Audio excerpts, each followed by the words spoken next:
Je ne viens qu'au Père des cieux dessus. Tout ce qu'on peut nommer dans les 7 cieux ne revient de droit qu'à la parole de Dieu, donc à la parole de Nzambi, donc à la parole du Créateur, donc à l'Esprit de Dieu. Bien, on va... je vais poursuivre avec la vision, hein, la vision. Donc je vais prendre encore d'autres passages de la Bible qui parlent des visions, parce que je suis un frère, je suis le seul frère. Quand je fais mes vidéos, je donne tous les passages de la Bible qui parlent des titres, d'accord? Donc là, je suis obligé de faire cette deuxième partie parce que il faut que je donne tous les passages qui parlent de la vision. Bien. Donc, on poursuit. Donc, on a vu dans la première partie que la vision veut dire une perception surnaturelle. Ça veut dire voir dans le monde des âmes. Ça veut dire voir dans le monde des intelligences. Ça veut dire voir dans le monde des esprits. D'accord? Donc, quand on parle des visions, ça veut dire des personnes qui voient dans le monde des âmes. Donc, je vais prendre Daniel 10, en 13 qui dit: la troisième année du règne de Cyrus, le roi de Perse, une parole fut révélée à Daniel, appelé Belchatsar. Cette parole est vraie et annonce un grand combat. Daniel fut attentif à cette parole et on eut la compréhension à travers ce qu'il voyait. À cette époque-là, moi, Daniel, j'étais 3 semaines dans le deuil.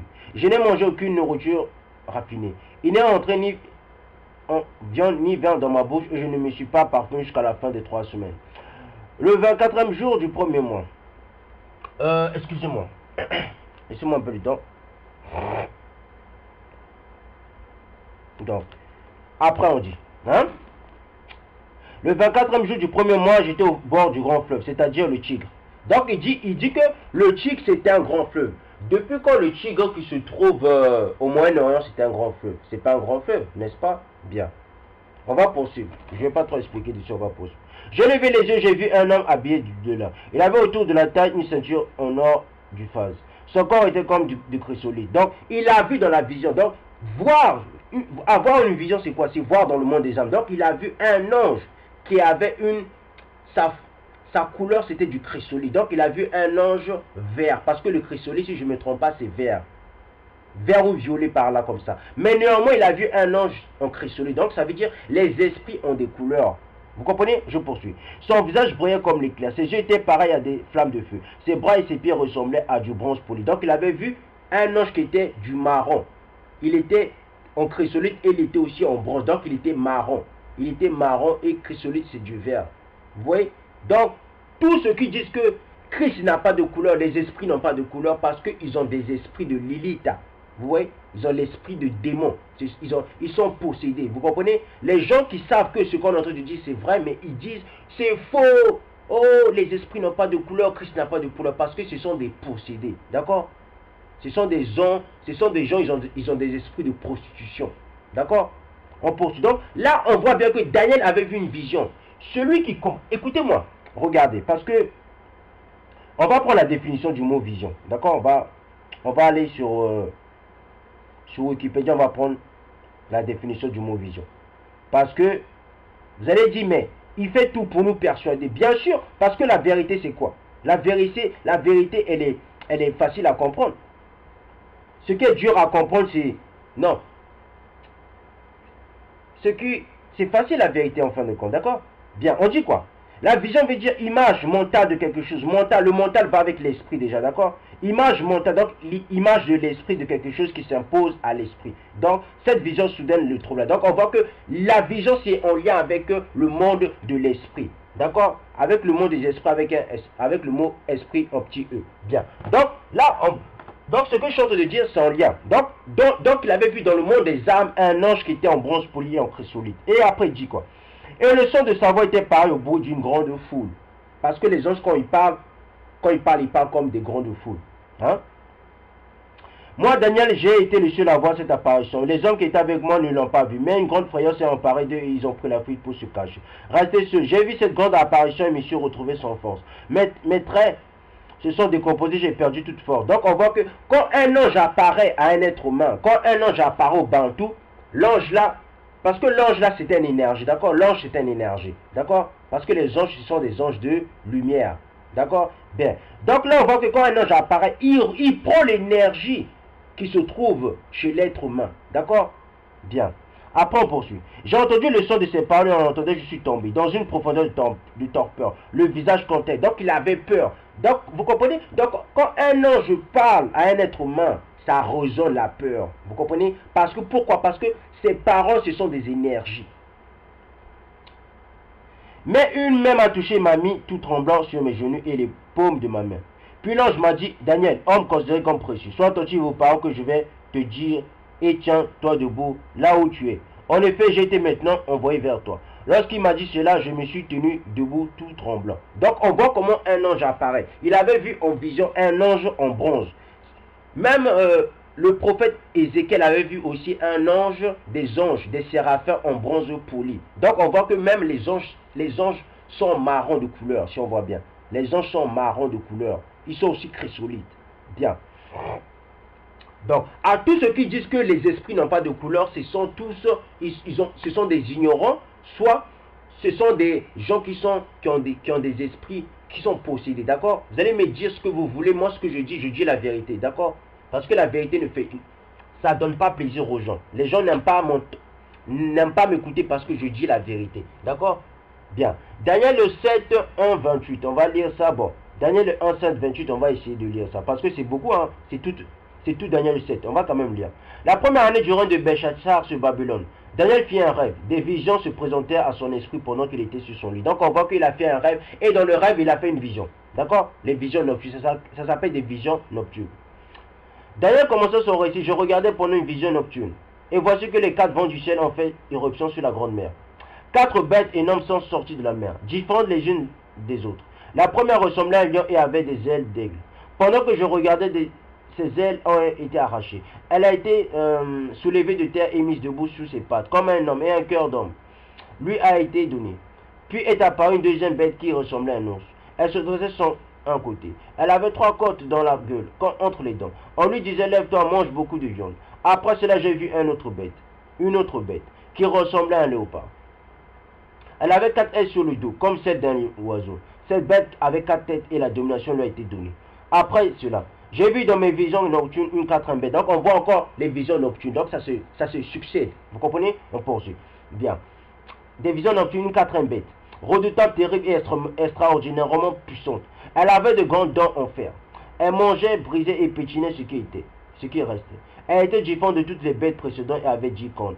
Pourquoi on parle des 4 bêtes? Parce que la civilisation perse est reprise. C'est une civilisation qui vivait comme des bêtes. Les bêtes, ce sont des gens qui vivent par instinct, d'accord? La civilisation, la première bête, elle vivait par instinct, d'accord? La deuxième bête aussi. La 3e bête qui est la grecque, hein, la Grèce, elle vit aussi par instinct. La 4e bête qui est l'Empire romain, jusqu'à maintenant, on est dans l'Empire romain. Elle vit comme des animaux, d'accord? Parce que les bêtes, pourquoi on dit la vision des 4 bêtes? Parce que les royaumes là, ces civilisations, ce sont des civilisations de bêtes.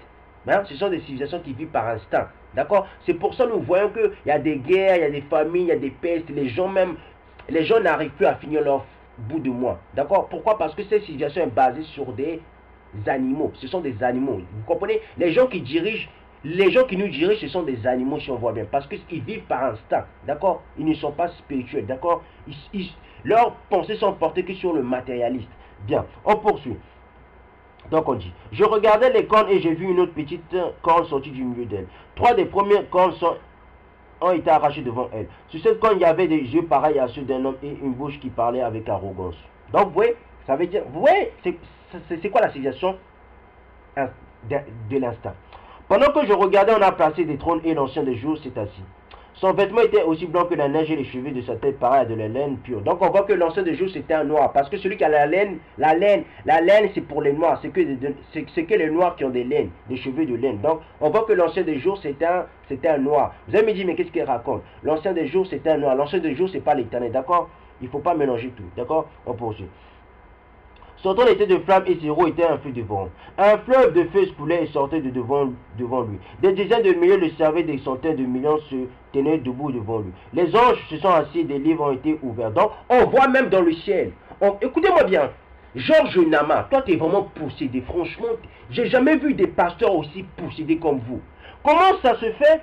Daniel, il a une vision. Daniel, il voit dans le monde des âmes. Hein? Écoutez-moi bien. Il voit dans le monde des âmes il voit l'ancien des jours. Il voit que l'ancien des jours a des cheveux de noir. D'accord? Si l'ancien des jours a cheveux de noir, ça veut dire que l'ancien des jours c'était un noir. Et en quoi encore? Ils voient encore un livre dans le monde des âmes. Attends, soyons sérieux. Soyons sérieux.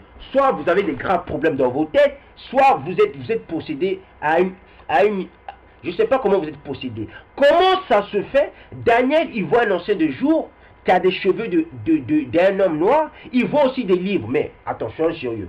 Si vous me dites que Christ n'a pas de couleur, si vous me dites que Dieu n'a pas de couleur, si vous me dites que l'esprit n'a pas de couleur, mais quelle est la couleur du livre que Daniel avait vu dans le monde des âmes? Ça veut dire aussi le livre a des couleurs, parce que chacun sait qu'un livre a une couleur. Chacun sait qu'un livre a des couleurs. Un livre a une couleur, d'accord? Tout le monde sait qu'un livre a une couleur, d'accord? Donc, il avait vu un livre ouvert dans le monde des âmes. Donc, ça veut dire, dans le monde des âmes, ce que nous voyons sur terre, ça existe aussi dans le monde des âmes, d'accord? Si ça existe aussi dans le monde des âmes, ça veut dire, les couleurs existent bel et bien dans le monde des esprits, d'accord? Vous êtes tous des possédés, vous les pasteurs. Vous êtes en train de mentir à nos frères. Nos frères sont en train de souffrir à cause de vous, parce que vous cherchez la gloire. Votre gloire là, vous allez aller le retrouver dans le feu éternel, d'accord? Vous allez aussi partir avec eux, d'accord? Bande d'escrocs que vous êtes. Bien, on poursuit. On poursuit. Donc, on dit aussi, j'ai alors regardé à cause des paroles arrogantes que prononçait la corne. Pendant que je regardais, la bête a été tuée. Son corps a été détruit et livré au feu pour être brûlé. Les autres bêtes ont été dépouillées de leur pouvoir, mais une prolongation de vie leur a été accordée pour un certain temps.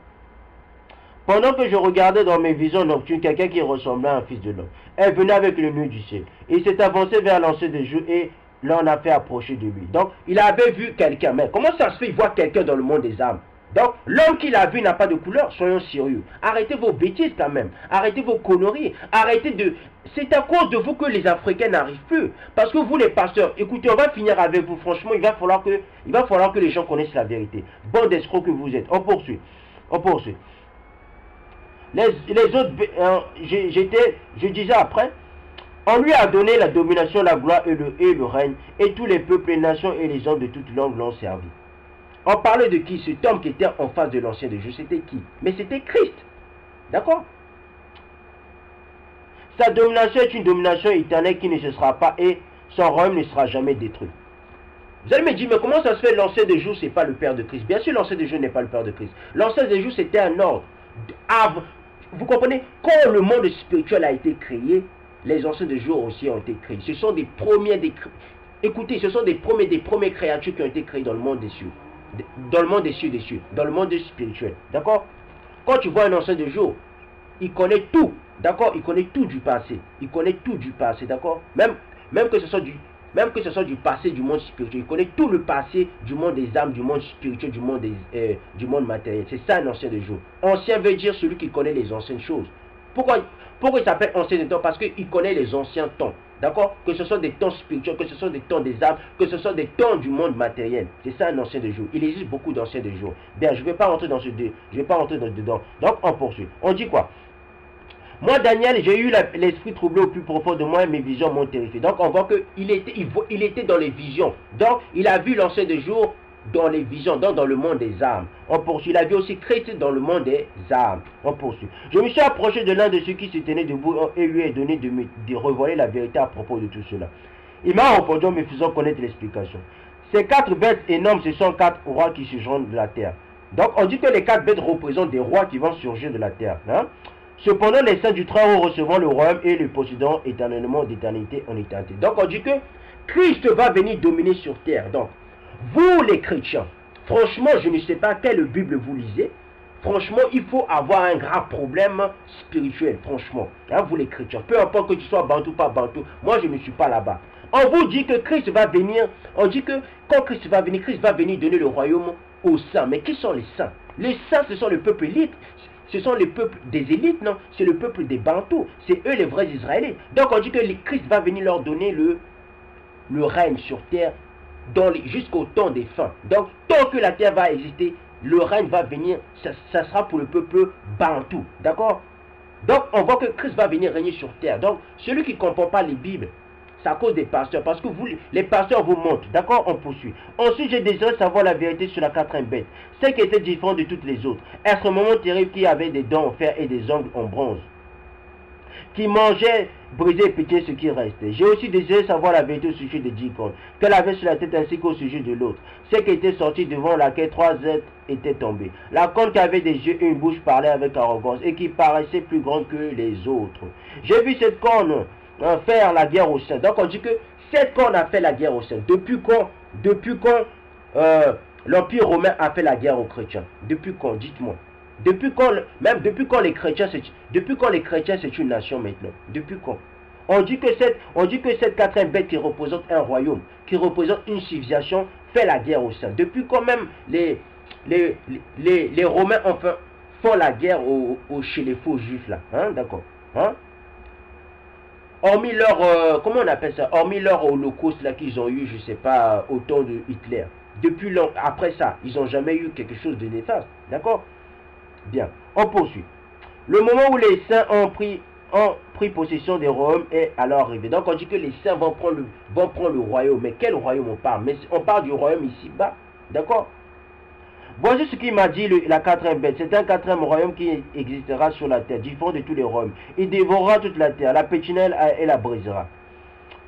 Les 10 cornes, ce sont 10 rois qui surgiront de ce royaume. Donc on dit que les 10 rois vont surgir du royaume de l'Empire romain. Par ces paroles, ils s'opposeront très haut. Donc, par ces paroles, ils vont s'opposer. Donc, toutes leurs paroles seront contre la vérité. D'accord? Ça veut dire ça. Opposer veut dire être adversaire. D'accord? Donc, on dit que leurs paroles seront l'adversaire des paroles du Créateur. C'est ça veut expliquer. Bien. Donc, on dit, et par la suite, on dit, par ces paroles, ils s'opposeront très haut. Ils opprimera les saints du très haut et projettera de changer les temps et la loi. Donc, on dit qu'ils vont changer le temps. Ils vont changer la loi. Maintenant, celui qui ne connaît pas l'histoire du royaume Congo, il va rien comprendre du tout, d'accord? Ils ont changé la loi même, ils ont changé le temps. Moi je connais le calendrier du peuple Bantou, d'accord? Le calendrier du peuple Bantou commence quand? Ça commence en septembre, d'accord? Si vous ne connaissez pas votre histoire, venez pas m'embrouiller le cerveau. Le calendrier du peuple Bantou, ça commence en septembre, d'accord? Bien, on va parler de ça avec le temps, bien. Et le peuple Bantou suivait même le calendrier lunaire. Comment ça se fait? Toi, tu es un Bantou, tu suis le calendrier lunaire. Est-ce que depuis quand...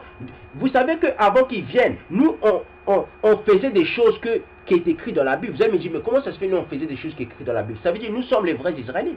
Parce que avant qu'ils ramènent leur religion qui s'appelle le christianisme, mais nous, on pratiquait la spiritualité.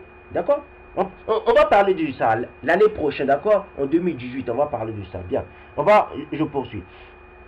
D'accord, on dit quoi après?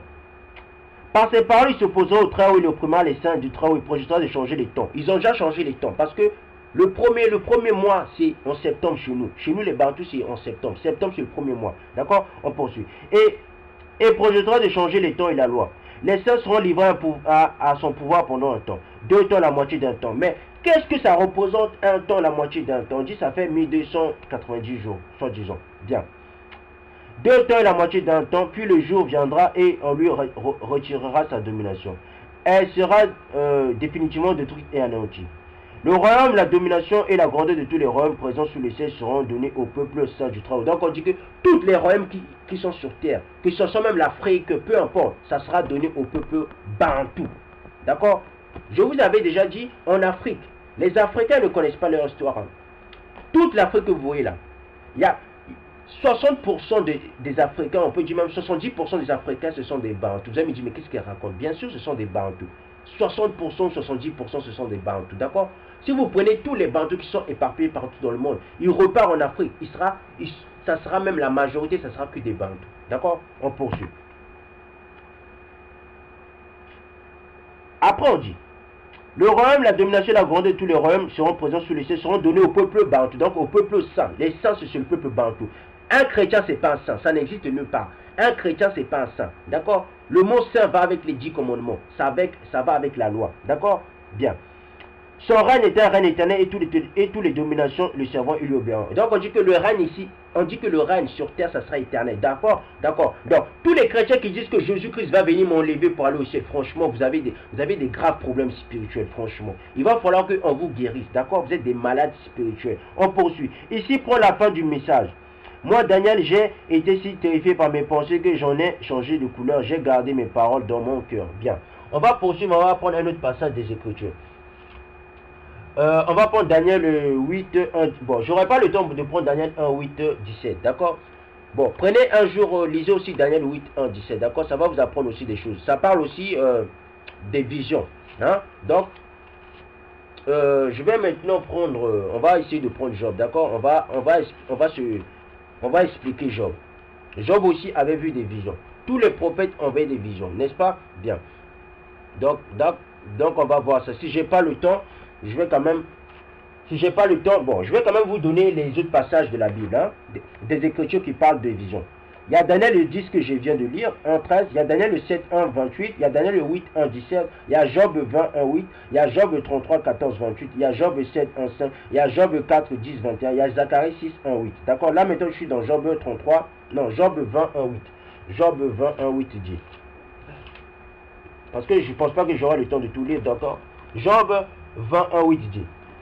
Sophar de Nahama prit la parole et dit, mes pensées me forcent à répondre. Je bouillonne d'impatience. J'ai entendu des reproches que je considère comme un enfant. Mon intelligence inspirera ma réplique. Ne sais-tu pas que depuis toujours, depuis que l'homme a été placé sur la terre, la triomphe des méchants était de courte durée, et la joie de l'impie momentanée. Même s'il s'élevait jusqu'au ciel et si sa tête touchait les nuages, il disparaîtra définitivement comme ses excréments, et ceux qui le voyaient diront, où est-il? Il s'envolera comme un rêve et on ne le trouvera plus. Il disparaîtra comme une vision nocturne. Donc là, on voit que, on dit que un rêve, le rêve représente une vision nocturne. D'accord? C'est pas le seul passage qui démontre qu'un rêve, c'est une vision nocturne aussi. D'accord? Il existe les rêves, il existe des rêves, il existe aussi des rêves de vision nocturne. Bien. On peut dire les rêves, ce sont des visions nocturnes. Bien. Il existe deux sortes de visions, si on voit bien. Bien. Je vais prendre Job 33. Job 33, 14, 28. Dieu parle cependant tantôt d'une manière, tantôt d'une autre. On ne le remarque pas. Il parle par des rêves, par des visions nocturnes. Donc on voit que les rêves, ce sont des visions nocturnes. Donc quand tu rêves, donc tu es dans les visions nocturnes. Bien. Quand un sommeil profond tombe sur les hommes, quand ils se sont endormis sur leur lit, il leur communique alors son message, confirme les avertissements qu'il leur donne. Donc on dit que Dieu parle par des visions nocturnes, par des rêves et par des visions. Bien. Il veut ainsi détourner l'homme de sa manière de faire. Il évite à l'homme fort de tomber dans l'orgueil. Il présente son âme de la tombe et sa vie de la menace du javelot.